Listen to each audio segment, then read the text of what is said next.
Pritet sipas pamjes, po përcillet sipas mendjes. Të rinjt në përgjithësi kujdesen vetëm për aspektet e sipërfaqësore dhe të dukjes.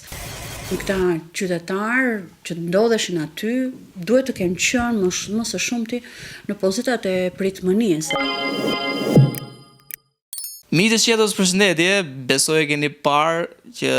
kohët e fundit, sidomos në 24 orësh e fundit, rrjeti po zjen me një foto nga ceremonia e varrimit të një prej aksidenteve fatale që ndodhi në Kosovë, ku i mori jetën vllai të personazhit të njohur, i cili fitoi dhe Big Brother Vit Albania, pra vllai të Gjestit, po gëlon një foto gjatë takimit që shkoi për ngushëllim edhe Egli dhe thjesht ajo e takoi, shkoi për ngushëllim, mirë po gjithë njerëzit në background bënin foto sikur kishte ardhur Mesia ose nuk e di diçka tjetër, dhe jemi me Entelën, sociologe. Do ta pyesim se si e ka parë këtë situatë që ka ndodhur gjatë asaj ceremonie varrimi. Entela, përshëndetje, si e keni parë ju këtë situatë? Përshëndetje, ka qenë e pamundur të mos e shikosh këtë situatë, për aq kohë sa algoritmet në rrjetet sociale na i kanë nxjerrë përpara syve jo vetëm një herë gjatë ditës, por më shumë se sa një herë. Ndaj edhe dashje apo pa dashje, gjithsecili prej nesh u gjend përballë kësaj situate. Sigurisht në radhë të parë e kam parë me dhimbjen që një familje po përjeton për shkak se ka humbur fëmijën, ka humbur familjarin, edhe është e pamundur të mos përcjellësh ngushëllimet për ta, por sapo shikon këtë aspekt, që është një ndër aspektet më të rëndësishme të jetës tonë shoqërore, pra rituali martor, direkt përqafohesh ose përfshihesh nga mendime që si është e mundur këta njerëz që janë nisur nga shtëpitë, kanë shkuar të bashkohen me dhimbjen e kësaj familje, befas në një çast të caktuar shndërrohen në spektator të një skene mjaft të zakonshme, që është ajo e bashkëndarjes së dhimbjes midis dy njerëzve që kishin ndarë po ashtu së bashku çastin në një format televiziv jashtëzakonisht të rëndësishëm për shikuesin ton. Ndaj edhe vëmendja me njëherë përqendrohet tek gjestet e njerëzve të cilët thuajse të zhveshur në çdo lloj ndjesie dhimbjeje e shndërrojnë veten në spektator dhe në regjistrues të një skene që do duhet të ishte thjesht një aspekt sekondar në këtë ceremoni, dhe harrojnë që në vetvete aty ishin pikërisht për të shprehur dhimbjen e përbashkët me familjen që po përjetonte këtë gjëm të madhe, siç ishte kjo në rastin e fjalë. Atëherë, duke i parë se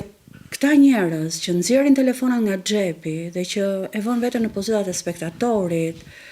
fillon edhe mendon se si është e mundur në një situatë kaq të rëndë sa kjo, të shndërrohen befas në disa spektatorë, të themi të rëndomt të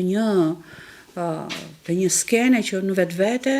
është thjesht periferike në këtë histori. Për mendimin tim, këta qytetarë që ndodheshin aty duhet të kenë qenë më së shumti në pozitat e pritmënisë. Ata e kanë ditur që aty do të vijë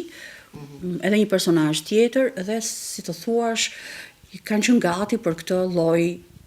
skene. Për një moment ata kanë harruar që janë në një ceremoni varrimi. Pikërisht. Pra, ose janë në një party ose në ndonjë situatë tjetër. Po, do me thonë ata, duket sikur kanë dalë nga shtëpia, janë nisur aty dhe e din që do të ndodhi, do të vijë një personazh tjetër dhe gati vigjilent për të regjistruar këtë moment. Së dyti, të bën përshtypje kur i shikon se si ka mundësi në një gjendje si kjo ata të i kalojnë çdo lloj rituali ose çdo lloj norme që ka kultura jonë, e cila ritualin martor e ka teje të rëndësishëm, teje të shtrenjtë, dhe ata e ka përcejnë këtë normë për një çast dhe e vën veten ose shndërrohen në thjesht spektator ose shikues ose aktor subjektiv të një skene. Dhe në radhë të tretë, duke e parë, fillon përsëri mendon që a janë thua vërtet kaq të pandjeshëm sa të asistojnë në një skenë tragjike si kjo dhe të mos ju bëjë përshtypje aq sa të kenë mendjen të filmojnë. Pikërisht tu do të lidhe unë tek ndjeshmëria, pra apo e kalon teknologjia të ndjeshmëri njerëzore, çka po na bëjnë rrjetet sociale. Duke i parë një pjesë të madhe të atyre njerëzve që asistonin në këto fotografi të famshme tani më, sigurisht fillon e mendon që kjo janë mosha të reja, të lindura dhe të rritura kryesisht në epokën digjitale, pra në këtë periudhë ku digitalizimi është fjalë kyç. Dhe si të tillë mundet që psika e tyre tani më të reagoj vetëm kur merr impulse të kësaj natyre, pra që ngacmojnë kërshërinë përmes teknologjisë. Dhe si të tillë,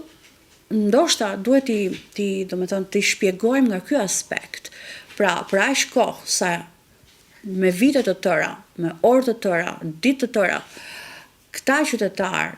janë përballë teknologjisë, monitorëve, sinjaleve, të teknologjisë, ndoshta në trurin e tyre ato sinapset formohen vetëm kur ata shikojnë një sken që përcillet ose që e regjistron telefoni ose monitori dhe ajo i bën ata kurioz, vetëm ajo i bën ata të kenë kërshëri. Ndërsa aspektet të tjera të jetës shoqërore i lënë në plan të dytë. Apo na bën teknologjia të pandjeshëm, me sa duket po, por kjo natyrisht në gjenerata të ndryshme shfaqet në mënyra të ndryshme, në segmente moshe të ndryshme shfaqet në mënyra të ndryshme, sepse jam e bindur që nëse në këtë histori fatkeqe ka edhe qytetarë që janë mbi të 40, mbi të 50 dhe me siguri ata nuk kanë shfaqur të njëjtin interes ose të njëjtën kërshëri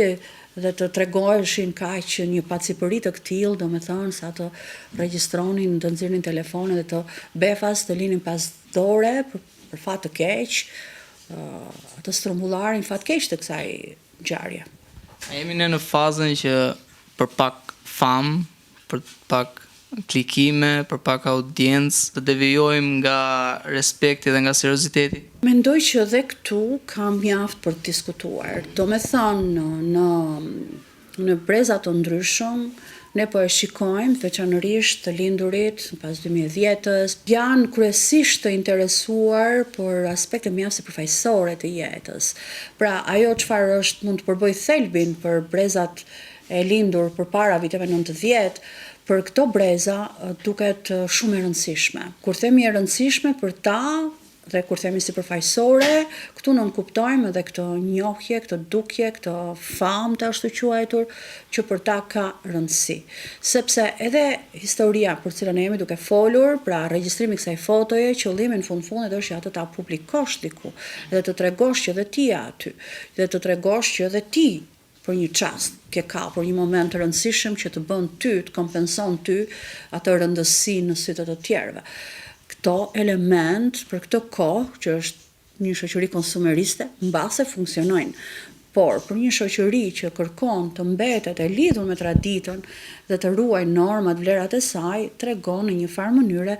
një devijim nga këto norma dhe një shmangje që sigurisht të bën të mendohesh dhe të shqetëson sepse flet në vetvete për të ardhmen e kësaj shoqërie, e cila me sa duket kapet fort pas aspekteve të dukjes dhe më pak pas aspekteve të thelbit. Midis tjerave ka pasur shumë aksidente, shumë incidente dhe madje dhe është vrarë një ndër biznesmenët italian, por që banonte këtu, kishte një fabrikë tullash, probleme të tjera, por shoh që në rrjetet sociale nuk është se i dha dikush kaq shumë rëndësi, jo vetëm nga mediat, por edhe nga vetë ne që jemi konsumator të teknologjisë. Ju si e shikoni zhvillimin e teknologjisë, jo vetëm tek të rritur, por përgjithsisht tek brezat e reja, tek të rinj, për shembull, ku po shkon teknologjia? Ngjarjet si ajo e biznesmenit dhe të tjera kanë ndodhur fatkeqësisht shumë shpesh. Dhe në dukje shoqëria është mjaft indiferente tani më ndaj dhimbjes së të tjerëve dhe ndaj ngjarjeve kaq të rënda që kanë të bëjnë drejt për drejt me jetën, ç'a mund të jetë tjetër më e shtrenjtë për njeriu se sa jeta, apo për shoqërinë se sa jeta e një njeriu. Kjo, për mendimin tim, ka ndodhur në radhë të parë si rezultati i faktit se njerëzit për ditë bombardohen me ngjarje të tilla dhe vjen një çast që truri i tyre nuk reagon më, sepse ndjehet si i mpir nga gjithë këto mesazhe që janë qoftë vizuale, qoftë auditive dhe e bëjnë atë dashje pa dashje të mos ketë mundësinë të reflektoj, sepse sa po ndodh një ngjarje vjen një tjetër edhe ajo e para harrohet dhe vetë qytetari ka të vështirë, domethënë, të ngrej ato receptorë dhe të reflektoj. Por, duhet i shtojmë këtu faktin se kanalet përmes të cilave përcillen këto ngjarje janë shumë të fuqishme. Dhe media është një pushtet i katërt. Dhe si e tillë, ajo i përçon me një intensitet shumë të lartë. Dhe njerëzit sërish ndjehen si pafuqishëm përballë pushtetit kaq të fortë dhe këtij intensiteti të lartë mediatik. Nuk duhet të harrojmë natyrisht që edhe të rinjt në përgjithësi janë, si të themi ndonjëherë, ka një tjetër software të trurit, të ndryshëm nga brezat mbi të 40, sepse për ta duket që kanë rëndësi element të lidhur më së shumti me imazhin, të lidhur më së shumti me kamjen, me të treguarit e aspektit të kamjes, janë më të interesuar për të dukur, si të themi, me aspekte mjaft të kuruara, të fizikut, dhe të gjithë këto aspekte duket sikur lënë në hije ato që janë elemente thelbësor të jetës së njeriu, që kanë të bëjnë drejt për drejt me aspekte të përmbajtjes, pra vullnetin, përkushtimin, dashurinë, respektin, kërshërinë, në përgjithësi, domethënë, interesin për elementet thelbësor të jetës. Prandaj edhe ne shikojmë me shqetësim që të rinjt në përgjithësi kujdesen vetëm për aspektet e sipërfaqësore dhe të dukjes. Dhe populli ka një shprehje që thotë pritet sipas pamjes, po përcillet sipas mendjes. Kështu që edhe në këtë rast, domethënë, mendoj që mençuria popullore nuk gabon. Ndaj edhe vetë shoqëria e ka detyrimin që t'u apërçojë të rinjve këtë esencë ose këtë ekstrakt të mençurisë, sepse në fund të fundit nuk është gjë tjetër përveç se një mësim i ardhur nga brezat e kaluar dhe që ne kemi detyrimin t'u apërçojmë më tej të rinjve. Ishte super kënaqësi. Gjithashtu. Shumë faleminderit që na ndoqët. Mos harroni bëni subscribe te kanali Shqeto për gjëra shumë interesante se sa kjo.